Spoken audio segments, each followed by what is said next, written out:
እና በህዝባችን ላይ የተጋረጠ ወቅቱ የህልውና አደጋ አብስቶ ስላሳሰበን የተሰባሰብን በግል ተነሳሽነት በራሳችን ተነሳሽነት የተሰባሰብን ከአገሪቱ የተለያዩ ክፍሎች የመጣን በፖለቲካ ውስጥ ብዙ የተለያየ ደረጃ ያለው ተሳትፎ ያለን ሰዎች እንዲሁም በኢትዮጵያ ጊዜያዊ ሁኔታ ቢሆን በርዕዮተ ዓለም አመለካከት የተለያየ አስተሳሰብ ያለን ሰዎች የተሰባሰብነው። ይሄ በሌሎች ቦታዎች ስብሰባዎች እንደሚካሄዱ እናውቃለን። በኢትዮጵያ ውስጥም ብዙ ስብሰባዎች በበየነ መረብም በአካልም ብዙ ስብሰባዎች እየተካሄዱ ነው ያሉት። ዋናው ነገር በሀገራችን ውስጥ ያለው ሁኔታ እጅግ አሳሳቢ ስለሆነ አደገኛ ሁኔታ ላይ ስላለ ጦርነት የሚያቆም የመሰለ ስላልሄደ እና በዛ ሳቢያ ደግሞ የሀገሪቱ የፖለቲካ የኢኮኖሚ የርዕዮተ ዓለም ቀውስ በአጠቃላይ ሀገሪቷ መፈራረስ አደጋ ላይ የደረሰች መሆኑን የኢትዮጵያ ሕዝብ ሁሉ በየቦታው ስለተገነዘበ ይገናኛል። እኛም ከነዚህ ውስጥ አንዱ ማለት ነው። ከተገናኘን በኋላ በተለያዩ ጉዳዮች ላይ ተወያይተናል። እነዚህ ጉዳዮችን በመግለጫ አውጥተናል። እነዚህም በአጠቃላይ ምን እንደሆኑ ትንሽ ሀሳብ ለመስጠት ሞክራለሁ። ሌሎችም ይጨምሩበታል። ዋናው ነገር አደጋ በኢትዮጵያ ላይ አንዣበበ ነው። ሰላም የለም፣ ጦርነት አልቆምም፣ አገዛዝም በኢትዮጵያ ላይ የሚያደርሰው አደጋ እንዲሁ እነዚህን አደጋዎች እየተባባሱ እንዲሄዱ እያደረገ ስለሆነ በእነዚህ ሁኔታ ላይ የተቀናጀ ትግል ማድረግ አስፈላጊ መሆኑን ስለተማመንን ነው የተገናኘ ነው። በዚህ ላይም ከንግግራችን ውይይታችን ተስማምተናል። ይህንን ውይይታችንን በተግባርም ለማሳየት አንዳንድ ሀሳቦችን ከነጋገርን በኋላ ውሳኔዎችን አሳልፈናል። አንደኛው የኢትዮጵያን ወቅታዊ ሁኔታ በሚመለከት ከአሁን ቀደም በኢትዮጵያ ውስጥ የነበሩ ስርዓቶች አንድን ማህበረሰብ ወይም አካባቢን የማይወክሉ በአሁኑ ሰዓት በስልጣን ላይ ያለው አገዛዝም ማንኛውንም የኢትዮጵያን ማህበረሰብ የማይወክል ነገር ግን የጠቅላይ ሚኒስትር አብይ አህመድ እና የጥቂት የስልጣን እና የጥቅም ተጋሪዎች አገዛዝ መሆናቸው ተስማምተናል። ይህም አሁን ስልጣን ላይ ያለው አገዛዝ ከማንኛውም ከዚህ በፊት ከነበሩት ስርዓቶች የበለጠ እጅግ በከፋ ሁኔታ በጦረኝነት እና በከፋፋይነት ታይቶ በማይታወቅ መንገድ ሀገሪቱን እየከፋፈለ በህዝባችንና በሀገራችን ላይ ከፍተኛ የህልውና አደጋ የደቀነ መሆኑንም ተግባብተናል። ስለዚህም በተባበረ ክንድ በተባበረ ትግል ካልተወገደ በኢትዮጵያ ውስጥ የእርስ በርስ ጦርነት የማያቆምና እልቂት እንደሚበዛ ሀገር ልትፈርስ እንደምትችል ተግባብተናል። ሌላው በኢትዮጵያ ውስጥ ለግጭትን ምክንያት የሚሆኑት ልዩነቶች አሉ። ነገር ግን ልዩነቶችን ማጥበብ አስፈላጊ እንደሆነና ትግልን ማድረግን በተመለከተ ልዩነቶች የሚመነጩት ምን ምክንያት እንደሆነ በ5 ጉዳዮች ላይ እኛ ተስማምተናል። የታሪክን መረዳት፣ የተለያየ መንገድ መረዳት፣ የወቅቱን ሁኔታና አገዛዝ በተለያየ መንገድ መበየን፣ የተለያዩ ርዕዮተ ዓለሞች፣ የተለያዩ የፖሊሲ አጀንዳዎች በትግል ስልት ልዩነትን የሚመርጡ እና እንዲሁም ከዚህ በፊት በተደረጉ የፖለቲካ አሰራሮች በወንጀል የሚጠየቁ ወይም ተጠያቂነት ጋር የተያያዘ ሁኔታዎች እንቅፋት መሆናቸውን እናውቃለን። ነገር ግን አሁን ልዩነት አጀንዳዎቹ መፍትሄ ሊሰጣቸው አይችልም። ምክንያቱም አንደኛ የተጋረጠው አደጋ አለ፣ ሁለተኛ አሁን ስልጣን ላይ ያለው መንግስት ለዚህ ትዕዛዝ ሆነ በጦርነት ውስጥ ነው መፍትሄ መስጠት አንችልም፣ መሻገር አለብን። ከተሻገርን በኋላ ግን አንዳንዶቹ አቋሞች በውይይት እና በድርድር፣ ሌሎቹ በሽግግር ጊዜ ፍትህ፣ አንዳንዶቹ በህዝበ ውሳኔ እና በዲሞክራሲያዊ የምርጫ ሂደት የሚፈቱ መሆናቸውን ተስማምተናል። ሶስተኛ ከዚህ በኋላ ስኬታማ የሆነ ሽግግር ሂደት ማካሄድ እንደሚያስፈልግ ተግባብተናል። ሽግግር ያስፈልገናል። ከአገዛዝ ወደ ህዝብ መሳተፍ፣ ህዝብ አስተዳደር መሳተፍ፣ ጦርነት ወደ ሰላም፣ ከኢኮኖሚ ድቀት ወደ ተሻሻለ ኢኮኖሚ ፍትህ እንዲሁም ሀገሪቷን ለማስቀጠል በሚችሉ ጉዳዮች ላይ የተለያዩ በአንድ ጊዜ የሚካሄዱ ሽግግሮች ማካሄድ ስለሚያስፈልግ ከዚህ ግንዛቤ መነሳት አገዛዙ ውድቀት ማግስት የተሳካ ሽግግር አሁን እንድናደርግ አሁን መዘጋጀት እንደሚያስፈልግና የፍኖተ ካርታ ማዘጋጀት እንዳለ ተስማምተን ስብስቡን ይህን የተሰባሰብንበትንም በተሻለ አሰራርና አደረጃጀት ለማስቀጠል 5 ሰዎች ያለበት ኮሚቴ አቋቁመናል። ከወቅቱ የትግል አቃጋፊነትም ችግር የተነሳ ከዛ አኳያ በመሬት ላይ የሚደረጉ ትግሎችን በፍጥነት ለማንቀሳቀስ እና ለመርዳት ሁሉም የፖለቲካ ኃይሎች ካሉበት ቦታ ለጋራ ህልውና ኢትዮጵያ የጋራ ህልውና ለህዝብ አንድነት ለህዝብ ከጦርነት ማገገም ትኩረት በመስጠት እንዲንቀሳቀሱ በመካከላቸው ያሉነትን ለጊዜው ወደ ጎን ትተው በህብረት እንዲንቀሳቀሱ ጥሪ ያቀርበናል። የኢትዮጵያ ህዝብ ጉዳዩ ባለቤት ነው፣ ዋና ተጠያቂ ስለሆነ ለራሱ ለህልውናው እና ለመድህኑ የሚሆነውን ትብብር በሁለንተናዊ መንገድ ድጋፍ እንዲሰጥ ጥሪ ያቀርበናል። ለማቀፈው ህብረተሰብም ይህንን በወንጀል የተዘፈቀ ህዝባዊ ጦርነቱ የተዋጠጠ መንግስትን መደገፍን ትቶ ከህዝብ ጋር እንዲቆም እንዲሁም የሀገሪቱ የጸጥታና የመከላከያ ኃይሎች አሁን ያለውን የስልጣን አገዛዝ ስልጣን ማስጠበቂያ ሳይሆን ተልዕኳቸው የህዝብንና የሀገርን ደህንነትና ጸጥታ መጠበቅ መሆኑን አውቀው ጠመንጃቸውን ከህዝብ ላይ እንዲያዞሩ ጥሪ አቅርበናል። አጠቃላይ በዚህ ጉዳዮች ላይ የተነጋገርነው እነዚህ ውሳኔዎችን ያሳለፍነው ወደፊትም እንደምንቀጥልበት ተስማምተናል። በዚህ ላይ ከተናገርኩት ላይ አቶ ልደቱ በመጀመሪያ ቀጥሎ በጀዋር ቀጥሎ ተጨማሪ እንድትሰጡ እጋብዛቸዋለሁ።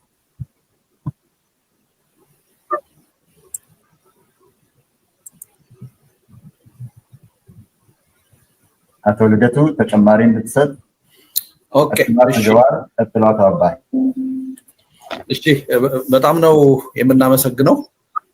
አመሰግናለሁ ፕሮፌሰር። እዚህ ጉዳይ ትኩረት ሰጥታችሁ በሰዓታችሁ የተገኛችሁ የሚዲያ ሰዎች በጣም ከልብ ነው በእውነት የምናመሰግነው። ትብብራችሁ ጊዜ ተለይቶና አያውቅምና ለዛ በጣም ትልቅ አክብሮት እና አድናቆት ነው ያለን። ምስጋናችንንም በዚህ አጋጣሚ እናቀርባለን። አሁን በእናንተው ትብብር ይሄ ዝግጅት በቀጥታ ለህዝብ እየተላለፈ ነው እና ይሄን ዝግጅትም ደግሞ በቀጥታ የሚከታተለውንም ደግሞ ህዝብ በአገር ውስጥም በውጭም ያለውን ጊዜያችሁን ወስዳችሁ ይሄ ትልቅ ሀገራዊ ጉዳይ መሆኑን አምናችሁ በመከታተላችሁ ከልብ ነው በእውነት የምናመሰግነው። አጠቃላይ ሰሞኑን ያደረግናቸውን መግባባቶች በተመለከተ ፕሮፌሰር በደንብ ሂዶበታል። ያልተዳሰሰ ነገር ብዙ ያለ አይመስለኝም። ነገር ግን የጋዜጣዊ መግለጫውን ይፋ ካደረግን በኋላ ትንሽ አንዳንድ የህብረተሰብ ክፍሎች ላይ ብዥታዎች የፈጠሩ ነገሮች እንዳሉ ተገንዝበናል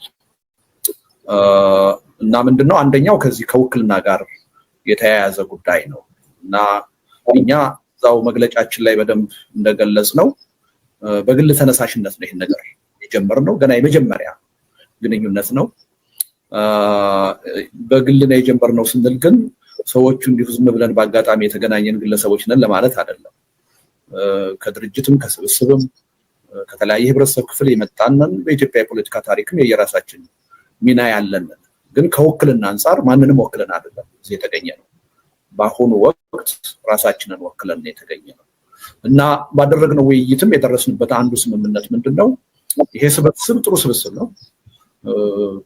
ወደፊት ብዙ ማህበራዊ መሰረትን ሊወክል ይችላል። ነገር ግን በቂ አይደለም። ከዚህም በላይ ውክልናውና ተዋጽኦ መስፋት አለበት። ስለዚህ ወደፊት በሚኖረን እንቅስቃሴ ሰፋ ያለ ተሳትፎና ተዋጽኦ እንዲኖር የሚያስችል ስራ መስራት አለብን የሚል ነው አንድ ውሳኔ የወሰነው። ስለዚህ አንዳንድ ሰዎች ተሰርቶ ያለቀ የተፈጠረ አንድ አይነት ድርጅት ወይም ስብስብ አድርገው ይወሰዷልና ስህተት ነው። ገና ቋሚ ስም እንኳን አልመረጥንም።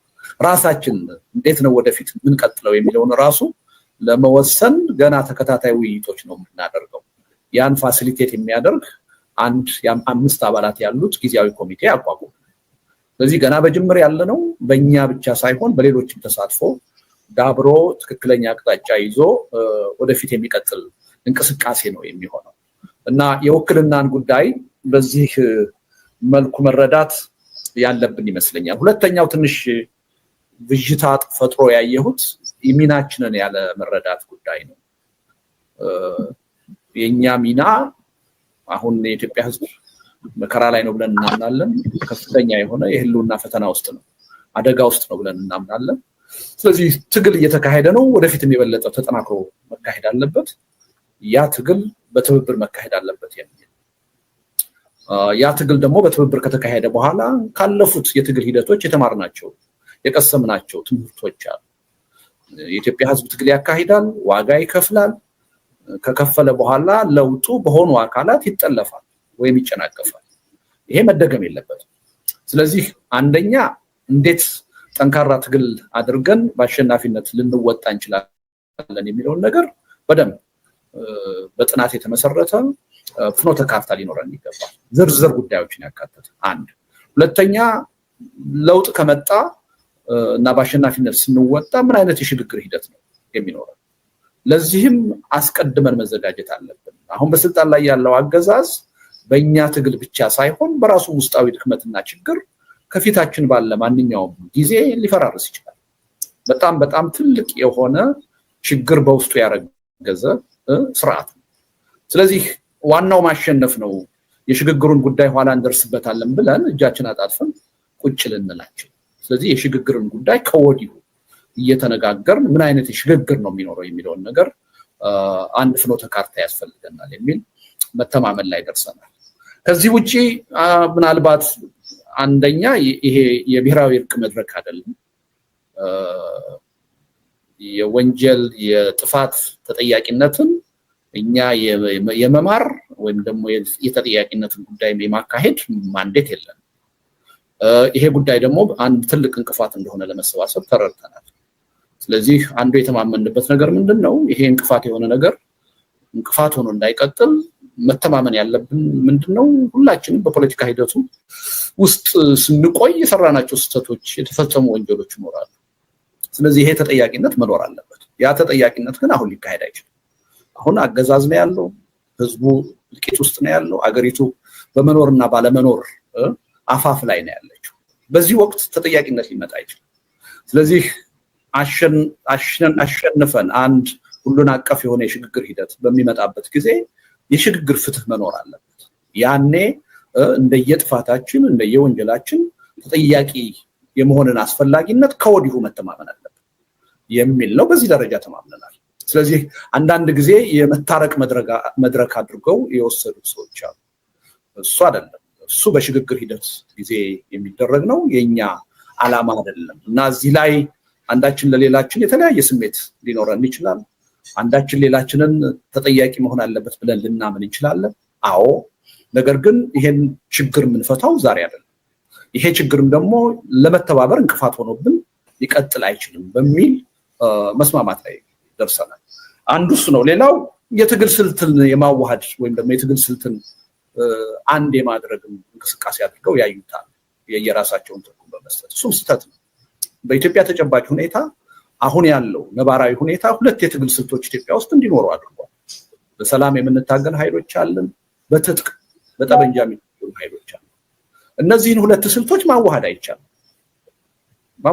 የኢትዮጵያ ነባራዊ ሁኔታ ይሄ እንዲሆን አድርጓል። ስለዚህ እኛ ምንድነው እነዚህ ስልቶች ይቀጥላሉ። በእነዚህ ስልቶች እምነት ያለን አካላት የመረጥናቸውን ስልቶች ይዘን እንቀጥላለን። ነገር ግን ስንቀጥል አንደኛ እነዚህ የሚካሄዱ ትግሎች በጠበንጃም ይሁን በሰላማዊ ትግል የህብረተሰቡን ደህንነት በሚመለከት ጥንቃቄ የተሞላባቸው ሊሆኑ ይገባል እና የትጥቅ ትግል የሚያካሂዱት ኃይሎች የሚያካሂዱት ትግል የሰላማዊ ትግል የምናካሄደውን ይመለከተናል። ምክንያቱም ህዝቡ ነው የሚጠቀመውም የሚጎዳው። ሰላማዊ ትግል የምናካሄደውን ኃይሎች ጉዳይ የትጥቅ ትግል የሚያካሂዱት ይመለከታቸው። ምክንያቱም በሰላማዊ ትግልም ህዝብ ወደ ቀውስ ውስጥ ሊገባ ይችላል፣ እልቂት ሊመጣ ይችላል። ስለዚህ ያገባቸዋል። ስለዚህ ትግሉ በእነዚህ ጉዳዮች ላይ እንቅፋት ገጥሞት እንዳይሰነካከል አንዳችን ለሌላችን ቢያንስ እንቅፋት መሆን የለበትም በአንድ በኩል። በሌላ በኩል ደግሞ አጠቃላይ የሀገር ህልውናንና የህዝብ ህልውናን በሚመለከት የጋራ ጉዳያችን እንደዛ አይነት ጉዳዮች ከህዝብ ህልውና ከሀገር ህልውና ጋር የተያያዙትን ጉዳዮች ደግሞ መመካከር መቻል አለብን። ሶስተኛ ትግሉ ለአሸናፊነት ከበቃ በኋላ አንድ የሽግግር ሂደት ያስፈልጋል። ይሄ የሽግግር ሂደት ምን አይነት ቅርጽ ምን አይነት ይዘት ሊኖረው ይገባል በሚለው ዝግጅት ዙሪያ የጋራ ጉዳይ ስለሆነ በጋራ መመካከር አለ። የትግል ስልታችን ግን ተጠብቆ ነው የሚቀጥለው። ይሄን የትግል ስልት አንድ ለማድረግ ለማስታረቅ የሞከርነው ሙከራ የለም፣ እንሞክርም ብንል የሚቻል አይደለም እና በዚህ ረገድም ትንሽ አስተሳሰብ መዛባት ሰምተናል። ሌላው የፖለቲካ አጀንዳችሁን የጥላችሁት ነው፣ ልዩነታችሁን የጥላችሁት ነው የሚልም ደግሞ ኮንሰርን ሰምተናል ከብዙ አቅጣጫ። ይሄ ስብስብ ያሉንን ርዕዮተ ዓለማዊ ወይም በህገ መንግስት በፖሊሲ ሊገለጹ የሚችሉ የአጀንዳ ልዩነቶች ለማስታረቅ አይደለም የተገናኘው። ያ እነሱን ለማስታረቅ አይደለም። ያሉን ልዩነቶች ማጥበብ እንችላለን ብለን ካመን አንዳንዶቹን ጉዳዮች ተከታታይ የሆኑ ውይይቶች፣ ድርድሮች ይኖሩናል። በዛ ደረጃ የተስማማንባቸውን ጉዳዮች አትሊስት እኛ የተስማማንባቸው መሆናችንን ለህዝባችን እንገልጻለን። ህዝባችንም እንዲስማማባቸው ወሳኙ ህዝብ ነው፣ እኛ አይደለም። በዛ ደረጃ ያልተስማማንባቸውን ጉዳዮች መንግስታዊ ጉዳዮች ሊሆኑ ይችላሉ፣ ስትራቴጂክ የሆኑ አይዲዮሎጂካል የሆኑ ጉዳዮች ሊሆኑ ይችላሉ። እነዛን ጉዳዮች ደግሞ በእኛ ስምምነት ካልተደረሰባቸው የጉዳዩ ዋና ባለቤት የሆነው የኢትዮጵያ ህዝብ ውሳኔ እንዲሰጥ ይደረጋል። ወደፊት የሽግግር ሂደት ሲመጣ በዛም የማይፈቱና ዘላለም የልዩነት አጀንዳ ሆነው የሚቀጥሉ ነጥቦች ሊኖሩ ይችላሉ፣ የማይታረቁ በሌሎች ሀገሮች እንደምናየው። እነሱን ደግሞ ቀጣይ በሆነ ዴሞክራቲክ በሆነ የምርጫ ሂደት ይዘናቸው እንቀጥላለን። አንድ ጊዜ አሸናፊ የሆነ በህዝብ ምርጫ የሚቀጥልበት ጉዳይ ይኖራል። ስለዚህ የዚህ ስብስቡ ዓላማ አጀንዳን ማስታረቅ አይደለም። ይሄ ግልጽ መሆን አለበት። ያን የማድረግ ማንዴት የለንም። ነገር ግን እነዚህ ልዩነቶቻችን እንደተጠበቁ ሆኖ የጋራ ሀገር የጋራ ህዝብ ነው ያለን። ይሄን ህዝብ ከጥፋት መታደግ አለብን። ለመታደግ የሚያስማሙን ጉዳዮች ምንድናቸው ብለን ለይተናል። አንዱ ምንድነው? ዘላቂ የሆነ ሰላም ያስፈልጋል። ሰላም ከሌለን የትኛውም የምናነሳውን ጥያቄ መልስ ማስገኘት አንችልም። ሰላም መኖር አለበት። ሰላም እንዲኖር ደግሞ የግፍ አገዛዝ ከኢትዮጵያ መወገድ አለበት። የግፍ አገዛዝ ባለበት ሁኔታ ሰላም ሊመጣ እንደማይችል ሁላችንም በተጨባጭ የምናውቀው ነገር። በተመሳሳይ ሁኔታ ደግሞ ጦርነት መቆም አለበት። ጦርነት እያካሄድን እየተላለቅን ወደ መግባባት የሚወስድ ውይይትና ድርድር እናደርጋለን። ስለዚህ እነዚህ ሶስት አጀንዳዎች የጋራ አጀንዳዎቻችን ናቸው። ከዛ በኋላ ምንድነው የሚያስፈልገን? ብሔራዊ መግባባት ያስፈልጋል። መሰረታዊ በሚባሉ ነገሮች ልዩነቶቻችን እንደተጠበቀ ሆኖ ስለዚህ ጀኒውን የሆነ እውነተኛ የሆነ የውይይትና የድርድር ሂደት ወይም ናሽናል ዲያሎግ ያስፈልጋል። እሱን ተከትሎ ደግሞ አሁን ያለው የኢትዮጵያ ችግር በገዢው ፓርቲ በተወሰኑ የፖለቲካ ኃይሎች ብቻ የሚፈታ አይደለም። ሁሉን አቀፍ የሆነ አዲስ የሽግግር ሂደት ያስፈልጋል። በዚህም ተስማምተናል። ስለዚህ እነዚህን መሰረታዊ ነጥቦች ይዘን በሚኒመም ወይም በመለስተኛ አጀንዳ ተባብረን ትግል ማድረግ እንችላለን። ያ ትግል ሁለት ፈርጅ ይኖራል። አንደኛ በአሸናፊነት ለመወጣት ትግል፣ ሁለተኛ ከአሸናፊነት በኋላ የሚመጣው ሽግግር እንደ አሁን ቀደሙ እንዳይኮላሽ እንዳይጠለፍ ዘላቂ ሰላም ሊያመጣ በሚችል መልኩ እንዲካሄድ ከወዲሁ ዝግጅት ማድረግ አለብን የሚል ስምምነት ላይ ደርሰናል እና አንደኛ ያው ጅምር መሆኑን ታሳቢ ማድረግ ያስፈልጋል። ሚናችንም ውስን መሆኑን መገንዘብ ያስፈልጋል። ይሄ መረዳት ካለ ችግር ያለው አይመስለኝም። ይሄ በጣም ገና አዲስ ነገር ነው። በጣም ትልቅ ተነሳሽነት ግን ተፈጥሯል። አንዱ የተስማማ ነው ምንድነው እንደምታውቁት ሁላችሁም አሁን ትልቅ የሆነ የመተባበር ተነሳሽነት ተፈጥሯል። ለምሳሌ አብሮነት ኢትዮጵያ ይህ አይነት መድረክ እያዘጋጀ ነው። የኦሮሞ የፖለቲካ ኃይሎች ተመሳሳይ መድረክ እያዘጋጁ ነው። የኢትዮጵያ ሰሞኑን የኢትዮጵያ ምን ነበር የኢትዮጵያ ሶሊዳሪቲ የሚባል እንዲሁ አንድ ኃይል ተመሳሳይ እንቅስቃሴ እያደረገ ነው።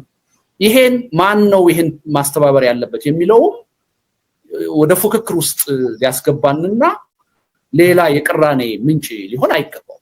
ስለዚህ እንዲህ አይነት ትብብሮች መኖር አለባቸው። ተነሳሽነቱ መፈጠሩ ጥሩ ነው።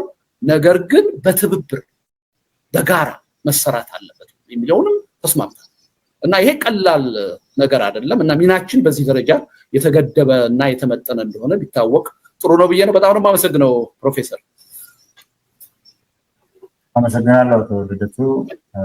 ማሪው ብዙዎቹ ነገሮች ግልጽ ያደረገ ይመስለኛል። አቶ ጀዋርም ቀጥል።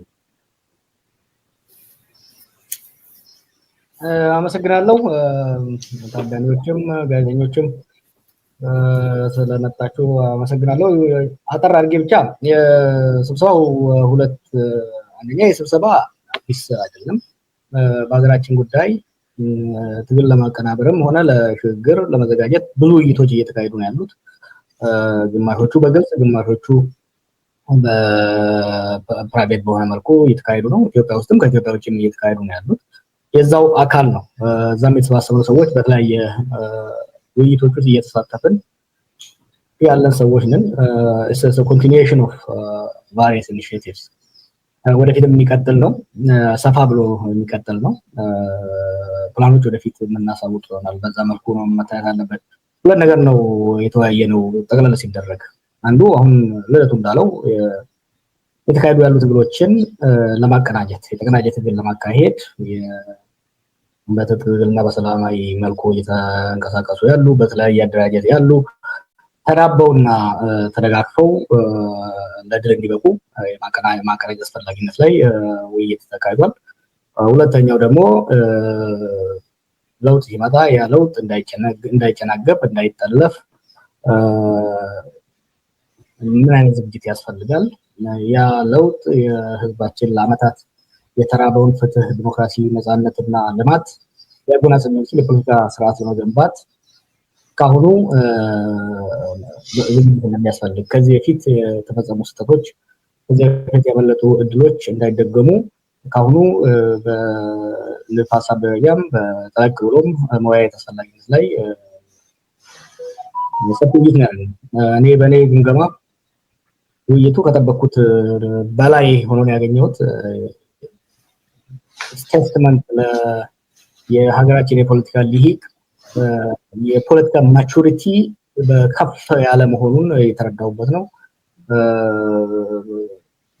ሴንሲቲቭ የሚባሉ ዶሮ ቢሆን ኖሮ ከማጨቃጨቅ አልፈው ሊባሳቱ የሚችሉ ጉዳዮች ላይ በድፍረት በጥንቃቄ በብስለት ውይይት የተካሄደበት ነበረ። እኔ በጣም ደስተኛ ነበርኩ በውይይቱ ላይ ብዙም ተሳታፊ ከዛ በኋላም ስንጫወት ውይይቱ በጣም ገንቢ እንደነበረ ነው። እንግዲህ ቢቀጥለው ከዚህ የተሻለ ውይይቶችን ዝግጅቶችን እያደረግን እንደምንሄድ ተስፋ አደርጋለሁ። አመሰግናለሁ። የተረፈው በጥያቄና መልስ እንመልስበታለን። አመሰግናለሁ። ተባባሪ አመሰግናለሁ ፕሮፌሰር። የተባለው እስካሁን ላለመደጋገም ከጋዜጠኞች የሚመጣውን ጥያቄ ላይ መሳተፉ የሚበጅ ይመስለኛል። ትንሽ አጽንኦት ለመስጠት ግን ያው የውክልና ነገር መነሻውን መድረሻውን በፕሮፌሰርና በአቶ ልደቱ ዝርዝር ተገልጿል።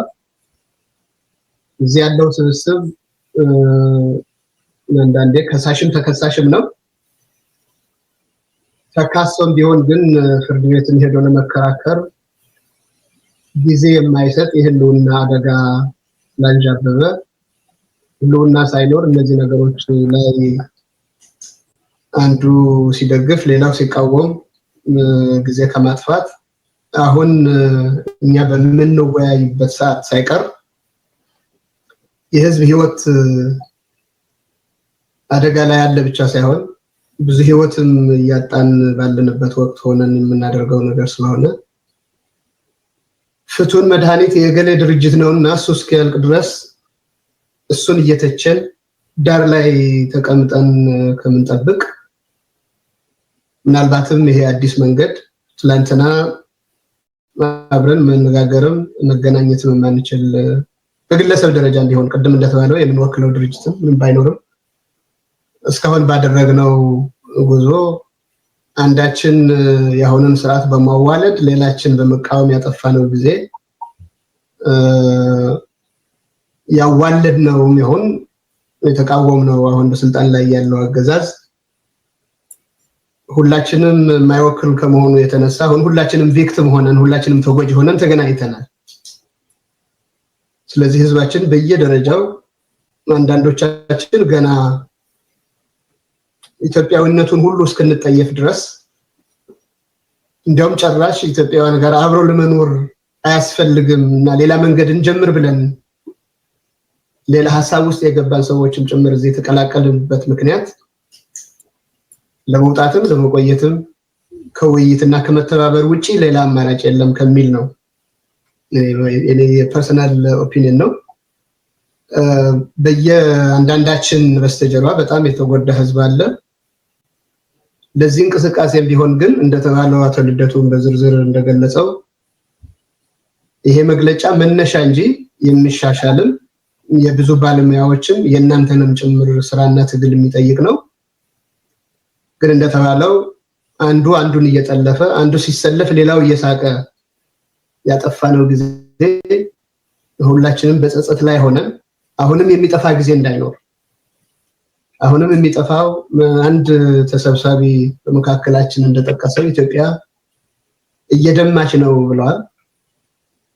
ሶተሎዶሙን ማቆም ነው። ከዛ በኋላ ሰርጀሪ ትደረግ ወገሻ ይምጣላት የሚለውን ነገር በኋላ የሚመጣ ክርክር ነውና አሁን እየደማ ያለው እየጠፋ ያለውን ህይወት ለማቆም በሁሉም አቅጣጫ የሚታገል ኃይሎች አትሊስት እንደዚህ በመነጋገር መቀራረብ ይቻላል ወይ ማቀናጀት ይቻላል ወይ? because ስርዓቱ በግምገማችን ላይ ቢያንስ አንድ ትልቅ ችሎታ አለው እርስ በርሳችንን የማጋጨት በሁሉም የሀገሪቱ ክፍል አቅማችን ወደ ዋናው ጠላት ወደ ዋናው የህዝብ ጠላት እንዳይሆን አንዳችን በመደለል ሌላችን እንደ ጠላት በመፈረጅ እርስ በርሳችንም ጭምር እንዳንስማማ የሚያደርግ ስርዓት ነውና ይሄንን ስርዓት ህዝቡን አፍኖ አገሪቱ ፈርሳ ዞኑ ከተበጠበጠ በኋላ የያንዳችን ዓላማ ማሳካት አይቻልምና መተባበሩ ይሻላል የሚል ግፊት ያለበት ነው ይሄ ጅምር። እንዳልኩት ጅምሩ ባለቤት ብዙ ነው እንደምታውቁት የኢትዮጵያ ፖለቲካ በዚህ ጉዳይ ላይ ሁሉም ላይስማማ ይችላል። ግን አሁን የሚፈለገው ጥሪው ምንድነው? በኢትዮጵያ ውስጥ በሪጅኑ ውስጥ ስቴክ አለኝ የሚል ሰው ቀርቦ እንዲያግዝ ተባባሪ እንዲሆን ጥሪ ማድረግ ነው የመጀመሪያው ስራ። ዲቴይሎቹ በባለሙያም በፖለቲከኞችም ለፓርቲዎች የሚሰጥ ጉዳይ አይደለም። እንደተግባባ ነው የእናንተንም ጭምር የሲቪኩም የታዋቂ ግለሰቦችም የማህበራትም እንጂ ለፖለቲካ ድርጅቶች ብቻም እየሰጠን መልሰን የተዛሳትናቸው ስህተቶች ላለመድገም ይሄን መድረክ እናዘጋጅና መድረኩ ደግሞ የሚሰጠው ምላሽ ይኖራል። ከዚህ በላይ እንግዲህ በጥያቄና መልስ የሚመጣውን ነገር መስማት የሚሻል ይመስለኛል። አመሰግናለሁ ፕሮፌሰር። አመሰግናለሁ አቶ አባይ፣ ሁላችሁም አመሰግናለሁ። እዚህ ላይ ወደ ጥያቄና መልስ ከመሄዳችን በፊት አቶ ይልቃልም አንድ ሀሳብ በተጨምርበት ምን ያህል ሰፊ አስተሳሰብ ያለን ሰዎች እንዳለን ሊገልጽ ስለሚችል እድል ልስጥ። ወደዛ ከመሄድ በፊት አቶ ይልቃል ኢንጂነር ይልቃል ፕሊዝ። አመሰግናለሁ ፕሮፌሰር። ለምን እንደሆነ አላውቅም የኔን ታይትል ብቻ ስትሪም ላይ ብዙ ጊዜ ሰዎች ስለሚጽፉት ይመስለኛል ታይትል ተጽፎ ያለውኝ ሌላው ሰው አቶም ፕሮፌሰርም የለበትም እና ለዚህ ቴክኒካል ችግር ስለሆነ አድማጭም ጋዜጠኞችንም ይቅርታ ጠይቃለሁ። ይሄ ለምን እንደሆነ እኔ ራሴ አላወቅኩም። ምናልባት ስትሪም ላይ ነበቃሉ ሁልጊዜም ስለሚጽፉ አብሮ የመጣ ነገር ይመስለኛል። ነው እንግዲህ ሁሉም ነገር ተብሏል። ምንም የተለየ የሚጨምረው ነገር የለኝም። ምናልባት እንግዲህ ሁሉም ሰው ትንሽ የራሱን አስተያየት ይስጥ የሚል ካልሆነ በስተቀር ዋናው ነገር አገር ይሄሉና አደጋ ላይ ካለ እና እንዳለም መስማማት ደርሰናል በዛው በስብሰባችን ወቅት። ያ ከሆነ ደግሞ በአሰስመንታችን መሰረት ትግላችንን ማቀናጀት አለብን። ትግላችንን አቀናጅተን ደግሞ ይሄ መንግስት ካስወገድን በኋላ በተደጋጋሚ የአገራችን ውስጥ እንደተከሰተው ነገር ሌላ ችግር ሳይመጣና አገራችን ደግሞ እንደምታውቁት አሁን ያለው ነገር ሁሉም የብሔረሰብ ንቃት ተደርጓል። የብሔረሰብ ንቃት ደግሞ በራሱ መልካም ነገር እንዳለውና የመብት ማስጠበቁ እንዳለው ነው ደግሞ መገፋፋትና ሌላም ነገር እንዳይመጣ ያንን ቅሬታን የማለዘብ ጉልበት እንዲኖርና ኃላፊነት በተሞላበት መልኩ ነገሮችን ለማስኬድ እንድንችል ከዛም አልፎ ደግሞ የጋራ ራዕይ እንዲኖርንና መጠራጠርና አለመተማመን የኢትዮጵያ ፖለቲካ ዋና ድክመት ሆኗል። በጣም ትረስት ዲፊሲት በአገራችን ውስጥ በፖለቲካችን ትልቁ እንትን ስለሆነ ያንን ለመድፈንና በህዝባችን ላይ ያለውን ጥርጣሬና ፍርሃት ደግሞ ነገ የባሰ ይመጣ ይሆነው የሚል ነገር እንዳይሆን በአንድ አቅጣጫ ልብና አምሮውን ይዞ ያለበት ሁኔታና ይሄ መንግስት መወገድ እንዳለበት የኢትዮጵያ ህዝብ በሙሉ የሚያምን ነው የሚመስለኝ። ያ ከሆነ ደግሞ ነገን በአስተማማኝ ሁኔታ ማየት እንዲችል እንደዚህ አይነት ከተለያየ ፖለቲካ ስፔክትረም ያለን ሰዎች ተሰባስበን በልዩነት ውስጥ መስራት እንደምንችል ማሳይተን ያንንም በሚገባ ግልጽ በሆነ ሁኔታ ከየት ተነስተን የት እንደምንሄድ ቅድም እንዳልነው አካባቢ ያለንበትን ሁኔታ ገምግመናል። ትግላችንን ማቀናጀት እንዳለብን አውቀናል። ከዛም በኋላ ደግሞ ሽግግር እንደሚያስፈልገን ተማምነናል። ስለዚህ እነዚህ ነገሮች ዋና ዋና ጉዳይ መሆናቸውን በገዢው በኩል ግን በተደጋጋሚ የሚነገረው የጋራ የሚያረጋቸው ነገር የለም። ምናልባት ይልቃልና ጀዋር ቢገናኙ የሚደባደቡ ሰዎች እንዴት አብረው ይሰራሉ እንደዚህ የሚባል በጣም የማይረባ አስተያየት ይሰጣል እና ያ ደግሞ በእውነት ለመናገር የፖለቲካ ልዩነታችን ስርዓት ያለው ህገ መንግስት ቢኖርንም እንኳን በአገራችን ውስጥ የማይነቀነቅ ዲሞክራሲ ብንገነባ እንኳን በሐሳብ ልዩነታችን ሁልጊዜም የሚቀጥልና ምናልባት ጄነሬሽኖችን ሁሉ አልፎ ሐሳብ ሽግሽግ እናደርግ ይሆናል እንጂ የፖለቲካ ልዩነት በኢትዮጵያ ውስጥ መኖር ያለበትና እንዲኖርም እንዲፋፋም የምንፈልገው ነገር እንጂ ያለ ልዩነት አንድ አይነት መሆንን የሚያስብ ከሆነ መንግስት ለመስራትም ሆነ የፖለቲካ ስራ ለመስራት በመሰረቱ የፖለቲካ ልዩነት መኖር ነው ፖለቲካንና ፖለቲካን ያመጣው ነገርና ይሄ የኋላ ቀር አስተሳሰብ መሆኑንና ምናልባትም እንደው ያላቂዎች ፍረጃ ስለሆነ ያንን ነገር ከቁም ነገር እንዳይወስደው አድማጭ እንዲረዳው ፈልጋለሁ። በተረፈ ወንድሞችና ጓደኞች እንደተናገሩት በስብሰባው ውስጥ ትልቅ መከባበር ነበረ፣ ትልቅ ብስለት ነበረ። በአገሪቷ ያለችበትን ሁኔታ በተመለከተ በጣም ተቀራራቢ የሆነ አመለካከት እንዳለን እና አግኝቻቸው ከማላቅ ሰዎችም በሐሳብም ከምራራቃቸው ሰዎች ጋር ስንነጋገር በዛ ደረጃ በበሰለና ልዩነትን አሳድሮ በጋራ ጉዳይ ላይ መስራት ያባት መሆኑን አውቀን በዛ ደረጃ ስለተገኘን ተስፋ ሰጪ ሆኖ አግኝቻለሁ። ይሄው ነው ፕሮፌሰር ማለት የምችለው። አመሰግናለሁ። አመሰግናለሁ። ሁላችሁም እጅግ አመሰግናለሁ። አሁን እንግዲህ ያው ሀገራችን ላይ አደጋ አንዣቧልና ይሄ አለ የሚባል ነገር አይደለም። ስለዚህ ነው የተሰባሰብነው። እንደዚህ ከቀጠለ ደግሞ የመፈራረስ አደጋም አለ። መንግስት ደግሞ ብቻውንም ያስተካክለው አይችልም። መረባረብ አለብን ብለን ተሰባሰብነው። ሰላም ያስፈልጋል። ሰላም ደግሞ በጦርነት ሳይሆን በንግግር በውይይት የተለያዩ ሀሳብ ያላቸው ሰዎች በመቀራረብ ነው የሚል ሀሳብ ስላለን ነው የተገናኘነው የሚለው ነው ጭብጡ እዚህ ላይ ያለው። አሁን እንግዲህ ጊዜ ነው ይወስልልን። ስንጠይቁትም ተጠራችሁ የምትጠይቁትም አጠር አድርጋችሁ ቀጥታ ጥያቄ እንድትሰጡን ብዙ ሽፋን እንድናደርግ እንችላለን ማለት ነው። መልስ ሰጪዎችም መልስ ስትመልሱ አጠር አድርጋችሁ በቀጥታ እንድትመልሱ እየጠየቅኩኝ አሁን ወደ ጥያቄና መልሱ እንሄዳለን። አስቀድሞ የጥያቄ እድል ሰጠው ቴድሮስ ነው። ቴድሮስ ቀጥል። እሺ፣ አመሰግናለሁ። ቴዎድሮስ ጸጋዬ ነኝ ከሪዮት ሚዲያ። በጣም ደስ የሚያሰኝ ኢኒሼቲቭ ነው። እንደዚህ አይነት ሪዮት ዓለም ብሔርም አካባቢያዊ ማንነትም ተሻጋሪ ጥምረት መኖሩ በጣም ደስ ያሰኘኛል። በሪዮት በኩል ማናቸውንም አይነት ድጋፍ ለዚህ አይነት የህልውና ትግል መሳካት አስተዋጽኦ የማድረግ ሙሉ ፈቃደኝነትና ፍላጎት አለን። አንድ ጥያቄን የተባለው ስለዚህ አስተያየት መስጠት በጣም ባጭሩ ብችል ወዳለሁ ሲከለከል ስላልሰማሁ አንድ ጥያቄ ብቻ ለማቅረብ እንዲመቸኝ እንደዚህ አይነት ስብስብ በሚኖርበት ወቅት ለመሰባሰቡ እንዲጠቅም ሲባል አንድን ህብረተሰብ በተለያየ ጊዜ ማለት በኢትዮጵያ ውስጥ የትኛውም የፖለቲካ አመለካከት ያለው ኃይል እንዲህ ባለ የህልውና ትግል ውስጥ መሳተፍ እንዳለበት አምናለሁ። በተቻለ መጠን አኮሞዴቲቭ መሆኑም እጅግ ተገቢ ነው። እናንተ የወሰዳችሁትንም ኢኒሼቲቭ ከልብ አከብራለሁ፣ አደንቃለሁ። ግን አንድን ፓርቲኩላር ህብረተሰብ ያለምንም ለትርጉም አሻሚነት ካንሰር ሲሉ የገለጹ ሰዎች በዛ አስተሳሰባቸውም ለመቀጠላቸው ማለት ላለመቀጠላቸው ምንም አይነት ፍንጭ ያልሰጡ ሰዎች ስብስባችሁ ውስጥ ሲካተቱ የሆነ ካንሰር ተብሎ የተጠራው ህብረተሰብ ህልውና የማያሳስባችሁ ሊመስል የሚችልበት እድል ስላለ በነዛ ሰዎች በኩል ልትወክሉ የፈለጋችሁትን አመለካከት ምን እንደሆነ ባላቅም ብትወክሉም ያንን ባላሉ ሰዎች ብታረጉት እንደዛ ያለ አንድን ህብረተሰብ እንደ ህብረተሰብ ካንሰር ብለው ባልገለጹ ሰዎች እነዛ የፖለቲካ አመለካከቶች ቢወከሉ ለህልውናው ትግል እንቅፋት ተቀንሳላችሁ የሚል አስተያየት ማቅረብ ወዳለሁ።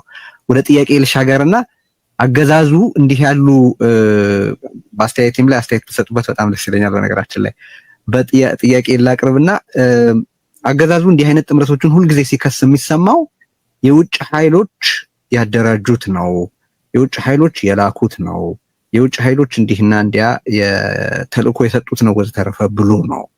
እዚህ ስብስብ ውስጥ የውጭ ኃይሎች እጅ አለ ወይ? ለክላሪቲ ይሄንን በደንብ ብትመልሱ ደስ ይለኛል። ይሄ አፈርና አገር በቀል ኢኒሺዬቲቭ ነው ወይስ የውጭ ተልእኮ ያለው ነው? አንድ ያገዛዙ የፕሮፓጋንዳ መስመር ስለሆነ ነው። ሌሎች ጥያቄዎችን በፎሎ አፕ እድል የሚሰጥ ከሆነ አነሳቸዋለሁ። በጣም አመሰግናለሁ። መልካም ጥያቄው ያው አንድ ነው ያልነው ስለ ፈቃደኝነት። በነገራችን ላይ ቴድሮስ ስለ ፈቃደኝነትና ስለ ፈቃደኝነትን መግለጽ በጣም እናመሰግናለን። ጥያቄ ግን የተባለው አሁን ይቺ መጨረሻዋን ነው። ወደፊት ግን አንተ ያነሳው ጥያቄ አስተያየት ላይ አስተያየት እንዲሰጡ ታዛለው ይዛለሁን። አሁኑ ግን አሸናፊ ካንተ ልጀምርና የውጭ ኃይሎች ማለት እንግዲህ ውጭ ማለት እንደሆነ አላውቅም፣ ነገር ግን የኢትዮጵያ ጠላቶች ሊሆኑ የሚችሉትን ነው አሉ ይላል። የምታውቀው ካለ እስኪ ካንተ ልጀምር፣ ባጭሩ ግለጽልን አሸናፊ።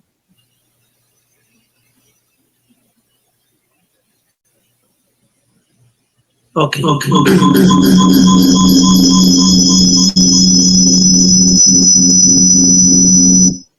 እጅግ በጣም ይቅርታ። ይሰማል? የማይሰማ ከሆነ በኋላ አቀጥላለሁ። ይሰማል? ጥሩ ነው፣ ቀጥል። ሁለት ኮምፒውተር ስለምጠቀም ታንክ ዩ ቬሪ ማች ፕሮፌሰር ስለሰጠኝ እድል። እንግዲህ ስርዓቱ ተለጣፊ ስሞችን እየሰጠ ብዙ ለማደናገር እንደሚሞክር እናውቃለን። እኛ ግን ኢትዮጵያውያንን በቅን ልብ ነው የተሰባሰብነው። ኢትዮጵያን ለመታደግ ነው የምንረባረበው። ኢትዮጵያ ከመፍረስ እንድትድን ሰቆቃው የህዝብና የሀገር ሰቆቃ እንዲቆም ነው ጥረት የምናደርገው። ይሄንን አድማጭም የኢትዮጵያ ህዝብም ይረዳል ብዬ ነው ማምነው። ምንም እንትን ማድረግ አያስፈልግም። ስለዚህ ምንም ጥያቄ የማያስፈልገው ነው። ብዙም በዚህ ጉዳይ ላይ ውይይት ማድረግም አያስፈልግም። ነገር ግን የህዝብ ሰቆቃ ያንገበገባቸው አካላት ናቸው የተሰበሰቡት የሚለውን የኢትዮጵያ ህዝብም ይረዳል። ሁላችንም በዛ ብንወስደው ጥሩ ነው። ሌላው ግን እኔ ለጋዜጠኞቹም በኋላ ጥያቄያቸውን ለመቆጠብ በውጪም በሚዲያ በተለያየ አግባብ ሰብሳቢው ማይታወቅ ዝም ብሎ እንትን ነው የሚል ተደጋጋሚ ውዥንብሮች ስላሉ ያው ፕሮፌሰር አሁንም እያስተባበረን ነው። የዚህ ትብብሩ የዚህ ስብስብ በአስተባባሪነት ሁሉን ነገር እያደረገ ያለው እሱ እንደሆነ በዚሁ ቢገለጽ መልካም ነው እየሰለማምን ነው። ሌላውን ብዙ ሁሉን ነገር ስለጠቀሱት እኔ የምጨምረው ነገር የለም። በዛው ቢቀጥል። ታንክ ዩ ፕሮፌሰር ስለሰጠ በጣም አመሰግናለሁ። በጣም እንደዚህ ስለመለስክ እዚህ ላይ እኔም አንድ ተሳታፊ ነኝ። እሱን ልገልጽ ነው ነው ምንም ገሌ ነው ያ አስተባብረን ስላለው በዚህ ጉዳይ ላይ ማስተባበር እየሞከርክ ነው። ግን ሁሉም ተሳታፊ ነው። የሚቀጥለው ሀብታሙ ተስፋዬ የሚቀጥለውን ጥያቄ ይጠይቃል። ጥያቄዎቹን የመጀመሪያ እድል ካደረግን በኋላ ወደ ጥያቄዎቹን አስተያየቶችን እንመለሳለን። ስለዚህ አመሰግናችሁ። ሀብታሙ ጥያቄ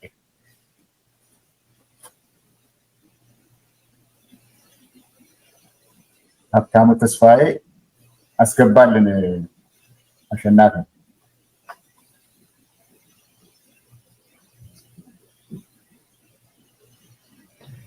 እንደው በቴድሮስ ጥያቄ ላይ በኋላ ምናልባት ትንሽ እንነካው ይሆናል።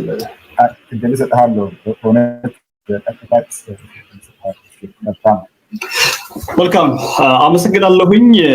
ሁላችሁንም ይሄንን መድረክ ፈጥራችሁ የሀገር ህልውና ያሳስበናል ብላችሁ ይሄንንም ሁሉንም የፖለቲካ ጉዳዮች ትታችሁ በሽግግር እናወራለን ብላችሁ የሀገርን ጉዳይ አስቀድማችሁ ይሄንን ፕሮግራም ስለዘጋጃችሁ አዘጋጆቹን ከልብ በማመስገን ፈልጋለሁኝ። ቀጥዬ የማነሳው ጥያቄ ከዚህ ጋር በተገናኘ እንግዲህ አንድ ጥያቄ ነው የተፈቀደው ስለተባለ አንድ ጥያቄን በቀጥታ ወደ እናንተ ልሰንዝር።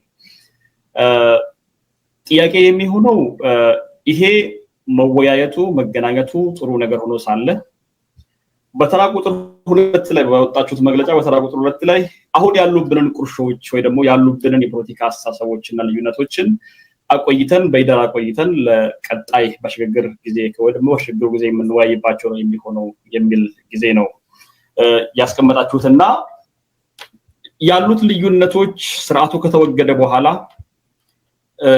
እንዲሁ በቀላሉ ቁጭ ብሎ ለመነጋገርና ለመፍታት የሚበጁ ናቸው ወይ የሚል ነው።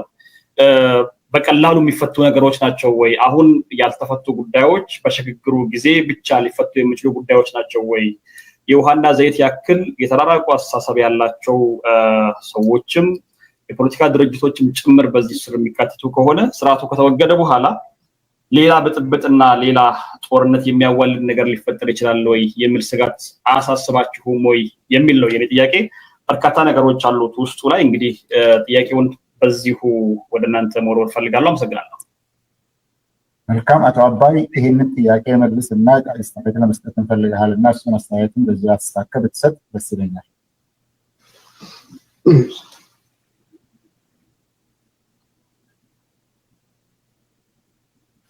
እሺ አመሰግናለሁ ፕሮፌሰር። ከቴድሮስ ከቴድሮስ ጥያቄ ልጀምርና በዛው የዚህ የብልጽግና መንግስት የአብይ መንግስት ክስ ከውስጥ የሚነሳውን ትግል ወደ ውጭ የማላከኩ ነገር የተለመደ ነው እንደተባለው። ግን አንድ መረሳት የሌለበት የአብይ አስተዳደር ራሱ የውጭ ኃይል ያለበት የራሱ መንግስት ነው።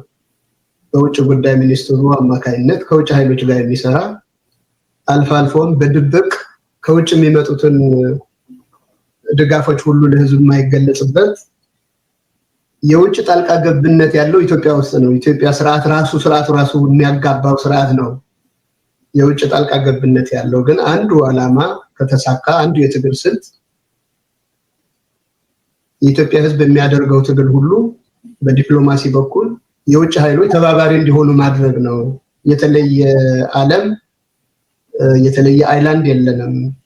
ከተለያዩ ከጎረቤትም ከውጭ ኃይሎችም መተባበርና የዲፕሎማሲና የአድቮካሲ ስራ መስራት ይቀጥላል። እሱ ከሆነ የሚያስፈራው ስርዓቱ። ነገር ግን እስካሁን ድረስ እንኳንና የውጭ ኃይል ሊገፋን የህዝባችንን የመጣንበት ህብረተሰብንም ውክልና ሙሉ በሙሉ ያልተሰጠን የኢንዲቪጁዋል ስብስብ ነው ተብሏልና እሱ ላይ ወደፊቱ በስፋት የምንሄድበት ይሆናል። ግን ብዙ ጊዜ ለሚነሱ ተቃውሞዎች ወደ ሌላው የማላከክ ኢትዮጵያውያን አቅም እንደሌላቸው ትላንትና በኢትዮጵያ እንቅስቃሴ ወደ ስልጣን እንዳልመጡ ዛሬ እነሱ ጋር ሲደርስ የሌላ ኃይል አለበት ማለት የኢትዮጵያን ህዝብ አቅም የማንቋሸሽ አንዱ ነገር ነው። አይችሉም፣ በራሳቸው ኃይል የላቸውም፣ ጉልበት የላቸውም ለማለት ስለሆነ ይሄንን ነገር ማየቱ ተገቢ ነው ለማለት ነው። ሌላው ሀብታሙ ያነሳው ማያስማማንን ነገር ተሸክመንማ መንግስት ከወደቀው በኋላ እዛው መልሰን ልናጣላ አይደለም ወይ? ፍሬም እየተደረገ ሂደት እየተስማማን ካልሄድ ያ ሀገሪቱ ስርዓት ከፈረሰ በኋላ ሁሉም ነገር የመፈራረስ አደጋም ሊደርስበት ይችላል። በይደር የተቀመጠ አይደለም፣ ደረጃዎች አሉት ነው። የመጀመሪያው ፕራዮሪቲ ህልውና ላይ ማተኮር ነው እንጂ ህልውናን ለማዳን ሀገሪቱ ወደ ተሻለ ደረጃ ለማድረስ ቅድም አቶ ልደቱ በዝርዝር ያመጣቸው ደረጃዎች አሉ። መጀመሪያ ባለቤቶቹ የሚካተቱ ኃይሎች፣ የፖለቲካ ኃይሎች፣ የኢትዮጵያ ህዝብ የሚካተትበት ሁኔታ መፍጠር ነው። በዚህ ላይ በየደረጃው የተጀመሩ ትግሎች አሉ ተብሏል። ሁሉም እያንዳንዱ በውጭም በውስጥም ያሉ የየራሳቸው ሮድማፕ አላቸው። የየራሳቸው ይሄንን ስርዓት ለመጣል የሚያደርጉት ትግል ሁሉ መቋጫ አላቸው። ያን ኦነርሺፕ የአንድ ድርጅትና የአንድ የትግል ግንባር ጉዳይ እንዳይሆን የሁሉም ኢትዮጵያውያን ስምምነት እንዲኖረው ጉዞውን ጀምረው ጉዞው ሲጀመር ግን ባለቤቱ ብዙ ነው። ቅድም እንዳልኩት እነዛን ለማሰባሰብ የመጀመሪያው ነገር ብሊዲንጉ ማቆም ነው፣ የሚፈሰው ደም ማቆም ነው። አንዱ ትልቁ ነገር ተገቢውን ጫና ተፈጥሮ በየቀኑ እያለፈ ያለውን ህይወት የማቆየት ጉዳይና ግን ደግሞ ጎን ለጎን ቅድም እንዳልነው ወደ ሰርጀሪ የሚሄደውንም ሰርጀኑን የመጥራት የማዘጋጀት ቀጠሮ የመያዝ ነው። አንድ በሽተኛ ኢመርጀንሲ ከገባ በኋላ ወዲያውኑ ሰርጀሪ አይደረግለትም። ህይወቱን ሙሉ በሙሉ የሚያድን ከበሽታው የሚገላገልበት ነገር በአንድ ጊዜ በኢመርጀንሲ ሩም አይሰራም። ሰውን እየተባለ ያለው አደጋ አለ፣ ህልውና እንዳይጠፋ ህልውናን ማቆየት የሚያስችሉ ስራዎችን ጀምር። ደረጃ በደረጃ ግን ፖለቲከኞች አሉ፣ ፕላትፎርሞች አሉ፣ በጣም ብዙ ትግሎች ይደረጋሉ በውስጥም በውጭም። እነዚህን ለማቀናጀት የሚያስችል የጋራ ስምምነት እንዳለ መንገድ እንፈልግ ነው፣ ጥሪ እናድርግ ነው እንጂ በይደር የተቀመጠ አይደለም ለማለት ነው። ኦፍኮርስ መጨረሻው ዳኛው የኢትዮጵያ ህዝብ ከሆነ ለሽግግር የሚደረጉ መደላድሎች ድልድዮች እንጂ መጨረሻው ምርጫው የህዝቡ ነው የሚሆነው። አንዳንዶቹ በምርጫ ጊዜ የሚወሰኑ ነው የሚሆኑት። ለኢትዮጵያ ምን ያዋጣታል? አዲስ ኢትዮጵያ፣ የነበረችው ኢትዮጵያ፣ ሌላ አሬንጅመንት፣ ሌላ ፌደራሊዝም፣ ሌላ ኮንፌደራሊዝም። ቅድም እንዳልኩት ነው እንደኔ እንደ ግለሰብ እንኳን ሳይቀር ገና ከኢትዮጵያ ጋር አብሮ ለመቀጠል እርግጠኛ ያልሆንኩበት ሁኔታ ላይ ነው ያለሁት። ግን እኔም ሌላ ጥያቄ ያለው ሰው በሂደት በውይይት ይፈታል። ግን ሁሉም ጥያቄ እስኪፈታልኝ ድረስ ዳር ቆይቼ ዳር ሁኜ ልጠብቅ ወይስ ይህን ስርዓት በማስወገድ አስተዋጽኦ ላድርግ በሚለው ጉዳይ ላይ ነው እየተስማማን ያለን እንጂ የምትጠይቁት ጥያቄ የራሳችሁ መልስ እንደሚኖራችሁ ይገባናል። የተስማማነውም ይኸው ነው። እኛ አሁን ለኢትዮጵያ ህዝብ መልስ ጨርሰን ይሄ ነው የሚያዋጣ፣ ይሄን አይነት አሬንጅመንት፣ ይሄን አይነት አይዲዮሎጂ አንልም። ልክ ኢንጂነር ይልቃል እንዳለው ርዕዮተ ዓለሙም ልዩነቱም እንዳለ ይቆያል። ግን በልዩነት ተቻችሎ የመኖሩ ነገር የሁሉም ስምምነት ይጠይቃልና ያ በሂደት የምንሄድበት ነገር ነው የሚሆነው። ደረጃችሁም አሉት ከ1 እስከ 4 በተዘረዘሩት በመግለጫው ላይ እንደተመለከተው የብዙ ባለሙያዎች፣ የብዙ ፖለቲከኞች፣ የብዙ የማህበረሰቡ አካላት የሚሳተፉበት ሁኔታ ነው የሚሆነው። በተለያየ ወቅት የተለያዩ ስህተቶች እንደተፈጠሩ በየፊናችን አድሚት አድርገናል። ከስህተታችን መማር እንዳለብን ቅድም እንዳልነው ነው አንዱ አሸናፊ ሆኖ ሲወጣ ሌላው ተሸናፊ የሚሆንበት ሁኔታ ከተፈጠረ ያ መልሰን እንደገና በዛ ሳይክል ውስጥ ነው የምንኖረውና ጥያቄዎቹን በይደር የተቀመጡ ለማለት ነው ባጭሩ ሀብታሙ።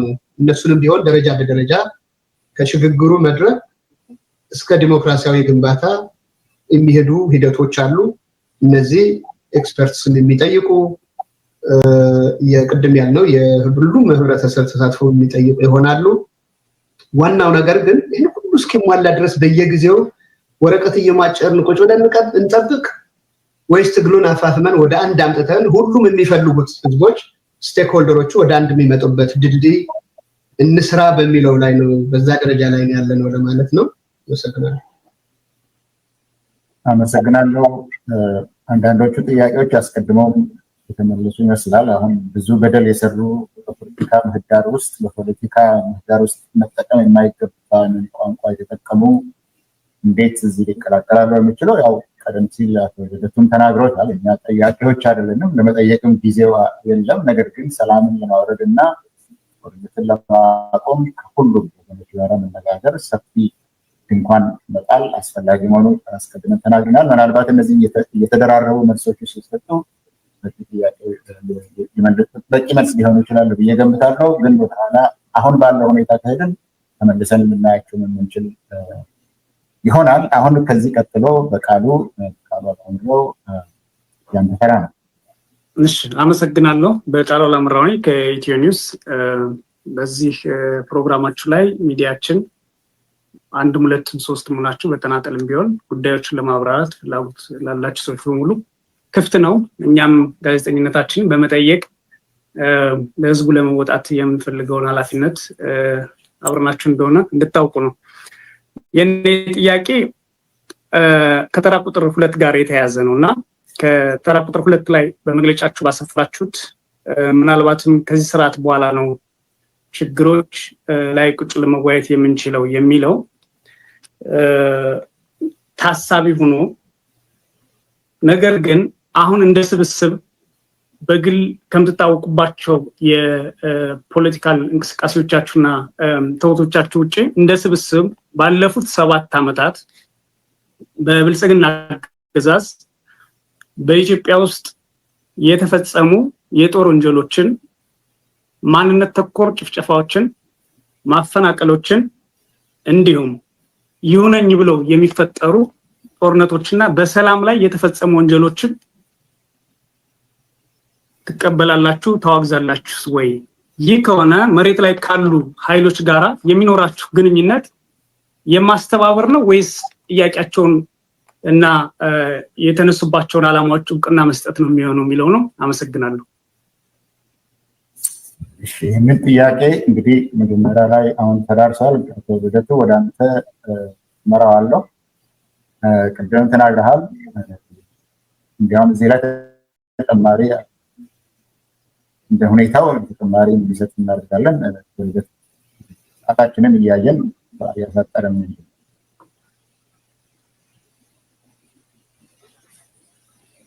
ድምፅ ቀጥታ አመሰግናለሁ ፕሮፌሰር። አሁን እንግዲህ ተያያዥ ነገሮች አሉ። ቅድም ማስተያየት ሊሰጥበት የተባለ ጉዳይ አለ። አሁን በቃሉም ቅድም ሀፍታሙም ያቀረቧቸው ጥያቄዎች ተመሳሳይ ተመጋጋቢ ይመስሉኛል እና አንዱ ቅድምም ለማብራራት ሞክሬ ነበረ። ትንሽ ሚናችንን በደንብ ያለመረዳት ጉዳይ አለ። አጀንዳ የማስታረቅ ስራ አይደለም የሚሰራው። ቅድም እንደተባለው ምናልባት እኔና ጀዋር ወይም ደግሞ እኔና አቶ አባይ አንዳንዱ እድሜ ልካችንም ብንወያይ ማንተማመንበት ነገር ሊሆን ይችላል። ትውልድ ይዞት ሊቀጥል የሚችል ልዩነት ሊሆን ይችላል። ነገ ከነገ ወዲያ እኮ ኢትዮጵያ ወደ አስተማማኝ እና ዘላቂ የሰላም ሂደት ብትገባ እኮ እዚህ ውስጥ የምታዩን ኃይሎች የተለያየ ፓርቲ ተወካዮች ሆነን እርስ በርስ የፖለቲካ ትግል የምናደርግ ኃይሎች ነን። ልዩነት የግድ ቀድሞ መታረቅ ያለበት ጉዳይ አይደለም። ሊታረቅም አይችልም አንዳንዱ ልዩነት። ዋናው ነገር ምንድነው? ከዚህ በኋላ ያሉንን የፖለቲካ ልዩነቶችና ቅራኔዎች በፍጹም በኃይልና በጦርነት መንገድ መፍታት የለብንም። እነዛን በውይይትና በድርድር መፍታት አለብን እኛ የምንችላቸው። ከዛ ውጪና ከኛ አቅም በላይ የሆኑትን ደግሞ የጉዳዩ ባለቤት የሆነው የኢትዮጵያ ሕዝብ በህዝበ ውሳኔ መፍታት አለበት፣ መመለስ አለበት። ከዛ የተረፉትን ደግሞ ፖሊሲ ነክ የሆኑትን ጉዳዮች ደግሞ ተከታታይ በሆነ ቀጣይነት ባለው የዲሞክራሲ ሂደት በምርጫ ሂደት የሚፈቱበት ሁኔታ መኖር አለበት። በሜካኒዝሙ ላይ ነው እንጂ እኛ መስማማት የምንችለው አጀንዳችንን ከወዲሁ ልናሳርቅ አንችልም። ይሄ ስብስብ እየተፈጠረ ያለው አንድ ፓርቲ ለመሆን አይደለም፣ አንድ መንግስትም ለመሆን አይደለም። ከሽግግሩ መንግስቱ ሂደቱ በኋላ ከዚህ ውስጥ ምናልባት አንድ ፓርቲ ወይም 2 ፓርቲ 3 ፓርቲ በጥምረት ሊሆን ይችላል መንግስት የሚሆነው። ሌሎቻችን ተቃዋሚ ሆነን ሊሆን ይችላል የምንቀጥለው። አጀንዳዎቻችን የግድ አሁን ሊታረቁ አይችሉም። ይሄን በደንብ መገንዘብ ያስፈልጋል። ሁለተኛ የያዝናቸው አጀንዳዎች የራሳቸው ማህበራዊ መሰረት አላቸው። የህዝብ አጀንዳዎች ናቸው። እነዛን አጀንዳዎች እኛ ዛሬ ተሰባስበን አስታርቀናቸዋል ብለን የማለት ማንዴትም የለንም። ይሄን ግንዛቤ ውስጥ ታስገቡት ጥሩ ነው። አሁን ዋናው ነገር ያ አይነት የተደላደለ የዲሞክራሲ ምህዳር መፍጠር የሚያስችል ሰላም እንዴት ነው የሚኖረው? ከአገዛዝ እንዴት ነው የምንላቀቀው? ከጦርነት ሂደት ከዚህ አዙሪት እንዴት ነው የምንወጣው የሚለው ጉዳይ። ከዛ በኋላ ይሄ ስብስብ እንደ ስብስብ እኮ መቀጠል የለበትም። የተለያየ ፓርቲ ሆነን እንደው የምንታገል ነው እርስ በርሳችን የምንሆነው። ስለዚህ ይሄ ስብስብ እየሰራ ያለው አንድ ፓርቲ ለመሆን አይደለም። አንድ ፓርቲ ነው በሁሉም ጉዳዮች ላይ ተመሳሳይ አቋም ሊኖረው ይችላል፣ ወይም ደግሞ አንድ መንግስት ለመሆን አይደለም። ይሄን በደንብ መረዳት ጥሩ ይመስለኛል እና ይሄ ጥያቄ መቆም ያለበት። ይሄ ማለት ግን በመካከላችን ደግሞ በጋራ ልንሰራቸው የሚገቡ ጉዳዮች ማለት አይደለም። ቅድም ዘርዝረናል አሉ 1 2 3 4 ተብለው የቆጠርናቸው ጉዳዮች አሉ። እነዛ በጋራ ለመታገል በቂ አጀንዳዎች ናቸው በአንድ በኩል።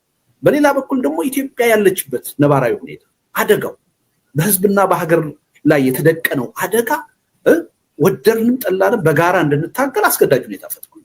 ትልቅ አጀንዳ ነው እሱ ራሱ። ያ አደጋ ደግሞ አንዳችንን ሁለታችንን ብቻ የሚመለከት አይደለም፣ ሁላችንንም የሚመለከት እስከሆነ ድረስ የጋራ ትግል የተባበረ ትግል ማድረግ አለብን የሚል ስምምነት ነው እንጂ የተለያዩ አወዛጋቢ ጉዳዮችን ህገ መንግስታዊ የሆኑ ስትራቴጂክ ጥያቄዎችን የሚመለከቱ የፖሊሲ ጉዳዮችን አሁን ልናስታርቅ አይደለም። እናስታርቅም ብንል ምንሰራውን ማናውቅ ነው የሚሆነው። የሚቻል ነገር አለ። ይሄን በደንብ ብናስብበት ጥሩ ነውና ይሄ አይነቱ ብዥታ መቀጠል ያለበት አይመስለኝም። የሚዲያ ሰዎችም ህብረተሰቡ በአግባቡ ቢረዱት ጥሩ ነው ብዬ እላለሁ። ሌላው አሁንም ቅድም ቴዲ ያቀረበው ጥያቄ አለ ከተጠያቂነት ጋር የተያያዘ እሱም ላይ ግልጽነት ቢኖር ጥሩ ይመስለኛል። ይሄ አካል አንድን አካል ከሌ ወንጀለኛ ነው ከሌ ንጹህ ነው ብሎ ሊከስም ይችላል። አንዳችን ሌላችንን ቅድም እንደ አቶ አባይ እንዳሉት ተጠያቂ የምናደርግ ነው። ለዚህም ነው እስካሁን ድረስ ተሰባስበን መነጋገር ሳንችል የቀረን። እንዴት ከከሌ ጋራ ተገናኝቼ እንነጋገራለን ከሌ እኮ ወንጀለኛ ነው እያል አንዳችን ሌላችንን እየከሰስን ነው በልዩነት የቀጠልነውና የህዝባችንን ፈተና መታደግ ያልቻል። ይሄን ነገር እንዴት ነው ማለፍ ያለብን ብለን ነው አሁን መፍትሄ እያመነጨን ያለው። ይሄ በጣም ታሳቢ መሆን አለበት። አሁን እኔን ብትወስዱኝ 33 ዓመት በትግሉ ቆይቻለሁ።